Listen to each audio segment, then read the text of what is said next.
अगर आप भी चाहते हैं कि एसएस फिल्म्स मोतिहारी के ऑडियो वीडियो सबसे पहले आप तक पहुंचे, तो इस चैनल को सब्सक्राइब करें और साथ ही बेल आइकन को दबाना ना भूलें।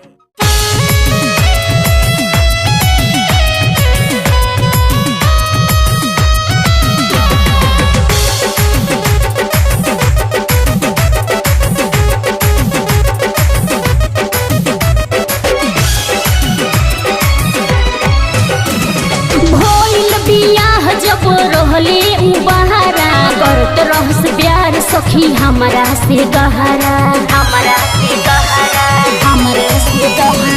भइल बियाह जब रहले उ बहारा करत रहस प्यार सखी हमरा से गहरा।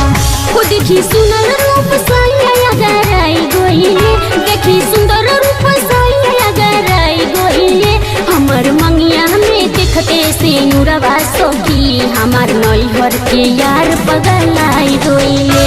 हमार मंगिया में देखते से नुरवा सखी हमार नैहर के यार पगलाई गोइले।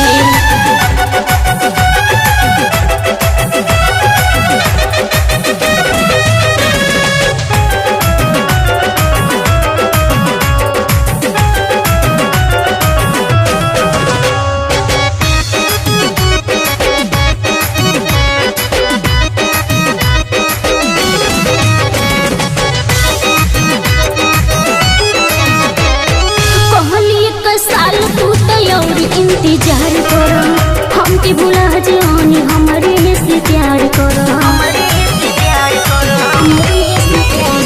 कहली तो साल तू तैयार इंतजार करो हमके भुला जानी हमरे से प्यार करो।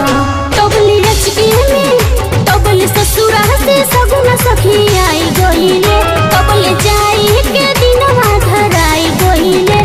हमरा मनिया में देखते से नुरवा सखी हमार नैहर के यार पगलाई गइले। हमार मंगिया में देखते से नुरवा सखी हमार नैहर के यार पगलाई गइले।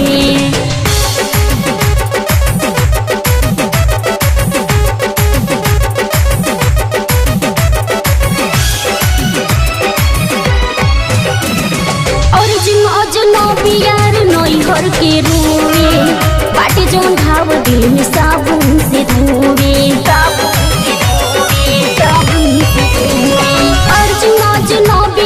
नैहर के रोवे बाटे जोन घाव दिल में साबुन से धोवे। कैले पता सब खता हमरो पाई गइले। उतर रहल हमारी भौजी से बताई गइले। हमरा मंगिया में देखते से नुरवा सखी हमार नैहर के यार पगलाई गइले।